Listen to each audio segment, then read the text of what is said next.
Hello everyone and welcome to another casual review. Today I'm talking about Shovel Knight King of Cards. Unlike the other Shovel Knight games, I have only played this one once before. In this Shovel Knight game, you obviously play as King Knight, one of the Knights of No Quarter. It's a little unclear on when this game exactly takes place chronologically.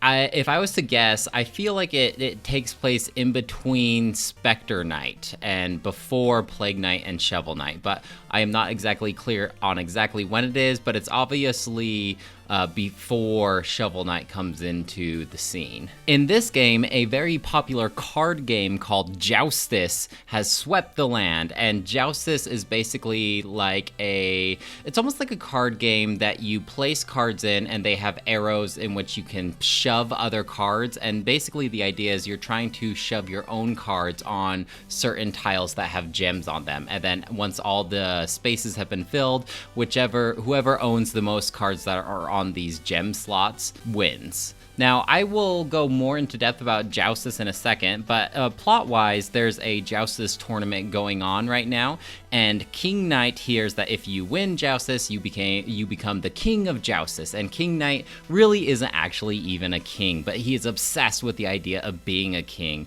and so he kind of gets sponsored by a couple of people who have a giant ship called the Glidewing, and you are traveling the land trying to defeat the 3 Joustus judges. Now, King Knight takes this meaning quite literally, whereas in the rules, it says that you only need to defeat the Joustus judge, and so King Knight, whenever he encounters one of these Joustus judges, he doesn't even bother to play Joustus against them, he just defeats them in combat, but the rules never specified how you needed to defeat the Joustus judge. King Knight is also a big mama's boy. You start out in the game going to your home, and your mom can make you some food, which increases your hit points for a certain cost, of course, and then your mother later joins you on the Glidewing. I just really like how King Knight holds himself so high, but when he's in the face of his mom, he kind of acts like a little boy. Not to mention the first Joustus judge, which is King Proudmoore, joins you on the Glidewing, and it's really funny how the King Proudmoore starts hitting on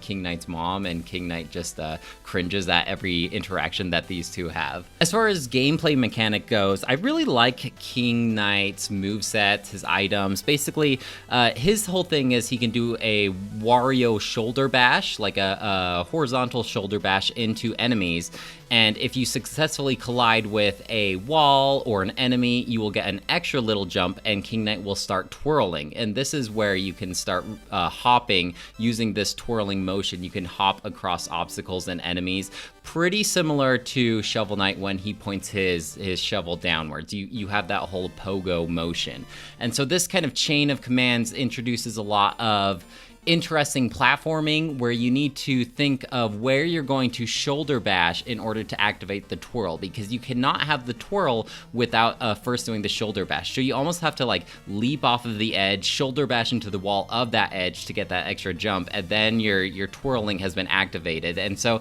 it leads to some interesting platforming here, and you really have to like wrap your mind around it. But once you do, I think that his moveset is one of the best ones. I really like his items too.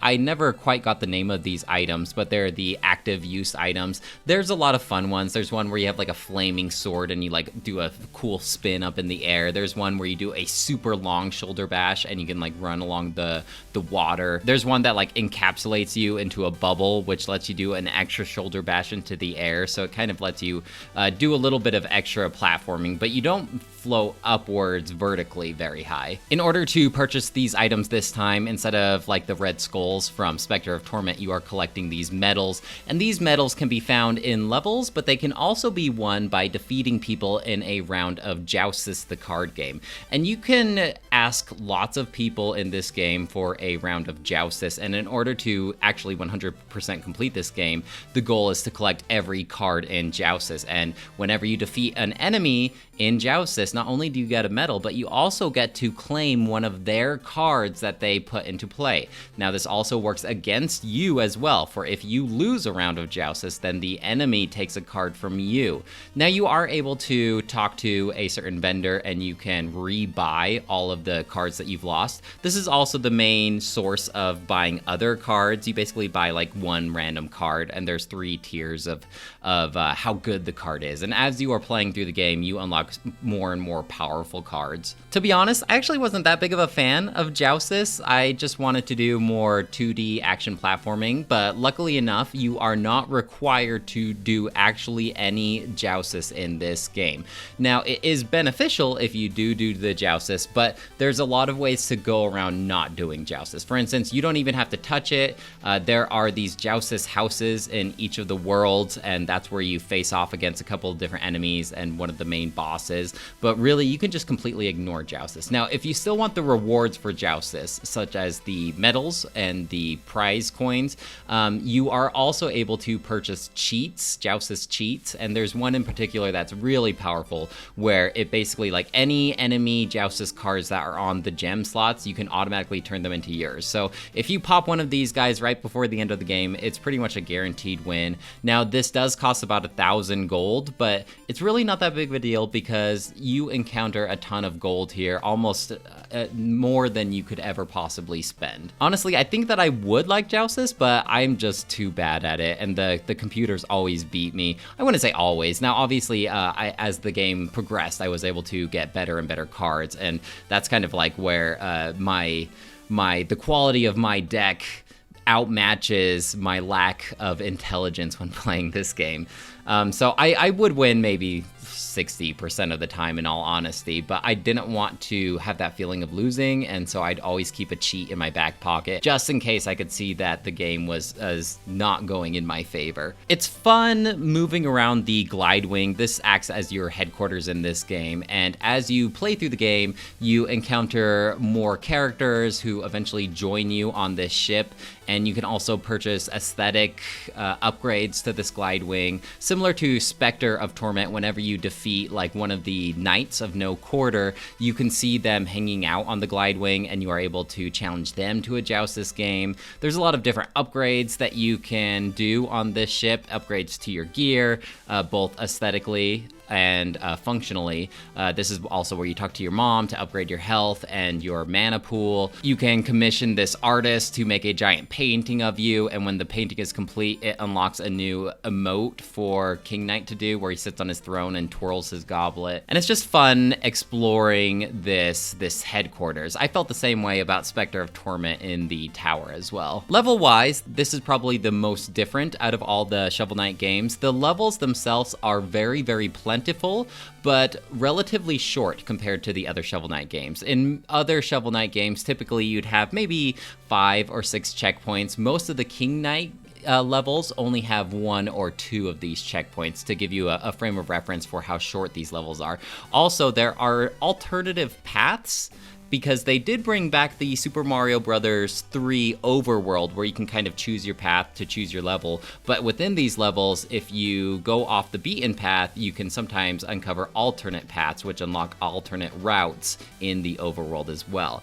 It's a cool idea, but I wasn't crazy about having to replay the same level in order to unlock both routes. That's just a minor gripe though, because honestly, these levels maybe take about 5 minutes tops to play all the way through. Don't think that this game is short at all though. This is one of the longest Shovel Knight games.